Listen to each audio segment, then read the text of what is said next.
So anyway, Well, to business. yeah, oh, yes, now to business. Well, hello, everybody.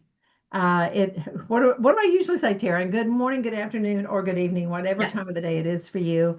I'm Eva Marie Everson, the director of Florida Christian Writers Conference. My favorite sidekick is with me again. Hello again. I'm Taryn Souders, and I am the co-director of the Florida Christian Writers Conference. And if you're thinking, gosh, they're wearing the same thing that they were wearing the last time we saw them in a video, that's because we're videoing one thing after the other today. And we have a special guest with us, Karen Neumair of Credo Communication. And she brought along her fabulous glasses. We've been talking about this behind the stage. So, Karen, let's talk about your glasses first.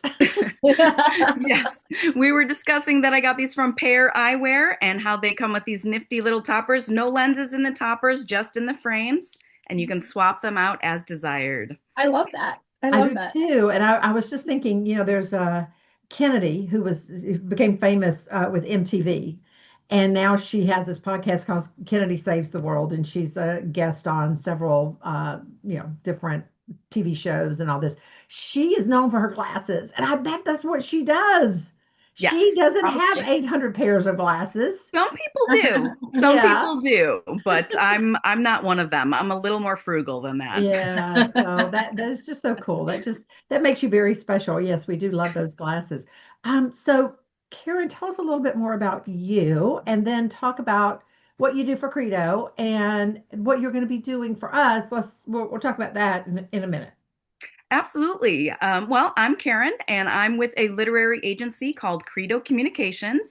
I've been working with the team there since 2009, representing primarily adult nonfiction, but I love to dabble in children's board books and picture books as well. I don't do nearly as much with fiction, although I have on very rare occasions. I'll make exceptions, but by and large, my bread and butter is the adult nonfiction, Christian living, spiritual growth, women's issues, kind of current topics with a strong felt need are really my sweet spot.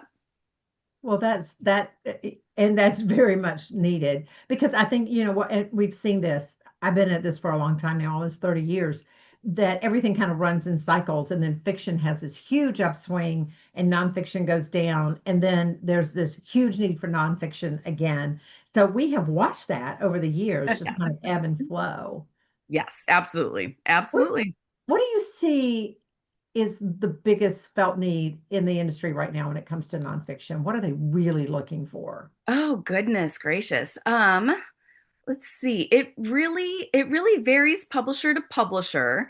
So it's more of a we know it when we see it, but it's hard to articulate ahead of time. Um, I think let's see. Sometimes it's easier to tell you what I see too much of, I suppose, Ah. than not enough. But I will say I see a trend moving more toward um we care a lot more about expertise with certain topics. So if it's I've seen a big trend talking about, trauma and things like that since the pandemic and Mhm. a lot of mental health things. So I'm seeing a lot of books coming out from therapists and people with a lot of training and counseling.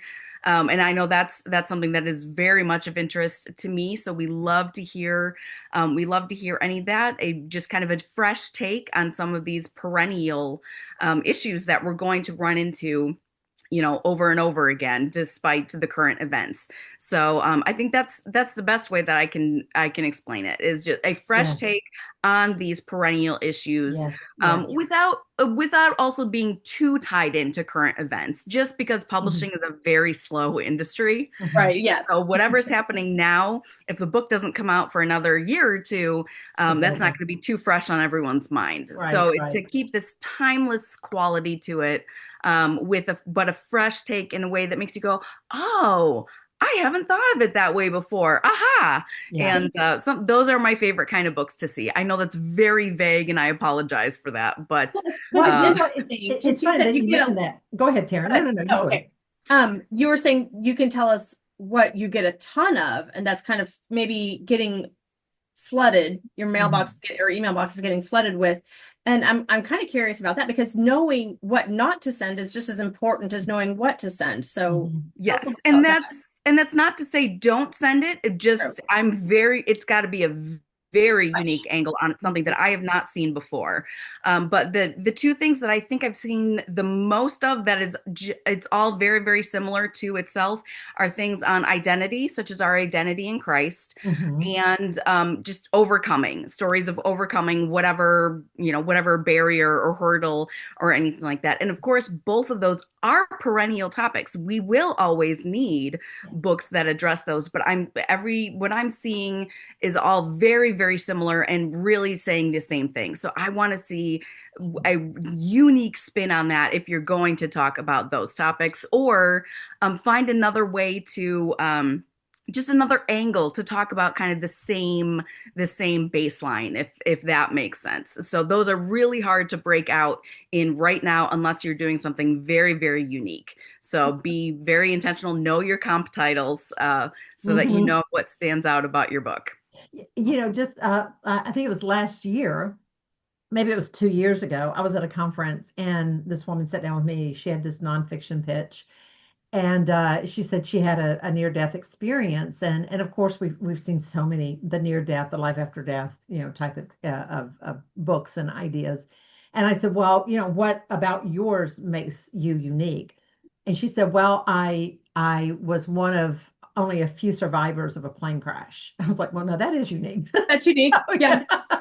And then what made it really crazier was that sometime after that, after she got through all of that, she had gone on a mountain hike and fell down a ravine and was almost killed again. And so, Taryn and I actually had up the Sailor Awards, and I saw that book actually came through this year. And as soon as I saw the title, I'm like, why is that so familiar? Well, because it stood out. Yeah. Yes. Yeah. That's one that's Yes. going to stand out. Yeah. Yes, you have a very unique idea. It Now, makes me not Taryn, want to go on vacation with her, though. I I know. know, definitely. I was like, yeah, when she was talking to me, I kept sliding back. It's like Final interesting, Destination 6 or something. right? You just sit way over there if you don't mind. I've already been struck by lightning once. I don't need to be struck by lightning twice. Just move over. But on that same note, you came to us last year with a very unique idea, and it was so successful. We asked you to do it again this year for our conferees. Tell us a little bit about what you're offering beyond just being at the conference as an agent. I assume you're asking about the pre-conference Yes. mentoring. Yes. Yes, that's one of my favorite things to do for conferences for folks who are interested.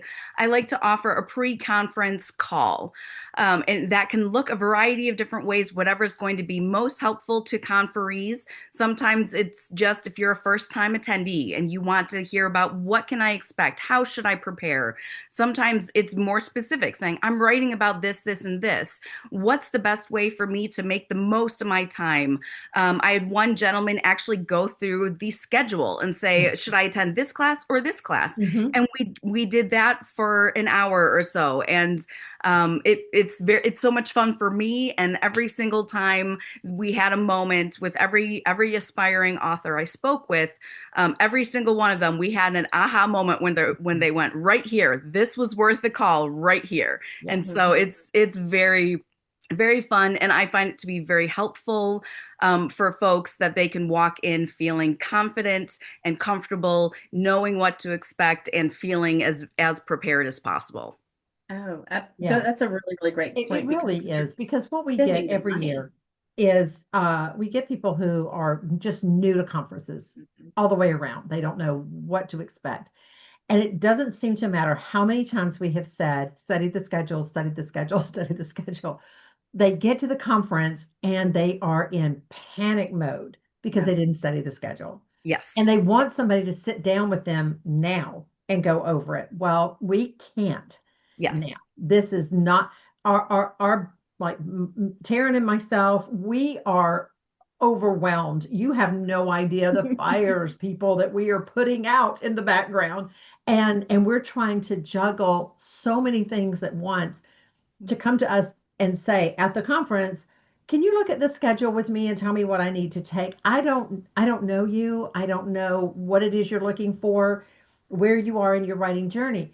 But if you would take the time then to schedule with Karen and let her go through it specifically. What is your felt need for this conference? It is going to be worth your time. Trust me.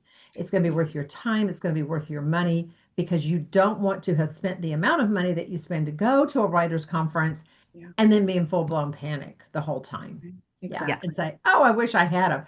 And speaking of that, then, Karen, what is the charge for this? I personally, it is $70 for a 1 hour phone call. Most of the time, it doesn't include a lot of prep or anything like that, but I do like to have a little bit of an idea ahead of time what you want to do with our time together so I can be prepared. But $70 for a 1 hour phone call. So Excellent. what we do is we are going to have a way for you to contact Karen personally, go right to her. You will handle all of that with her. It does not go through us. It goes directly to her. And we will make sure that's in our newsletters and at our website, etc. You do not want to miss this opportunity, especially if it's all brand new to you. And so many of you this is a brand new thing for you. It's like I just heard about writers conferences. I just felt called to write a book. I don't know anything about this industry. Karen will be there to help you with that. And Yes. considering, remember, we're not doing the digital recordings this year, and so it's doubly important to make sure that you attend the workshop that best fulfills your Your need. need. Mhm. What you don't want to do is go, oh, really, I should have gone to that one instead of this one. Oh, I'll Yeah. just listen to the recording. You can't do that. Mhm. So this is a wonderful opportunity to really help you feel prepared. Yeah. Yes. Okay. Well, thank you, Karen, for offering that to our conferees. And we look forward to seeing you all in October. Absolutely. I can't wait to talk with you. All right. Bye for now. Bye bye.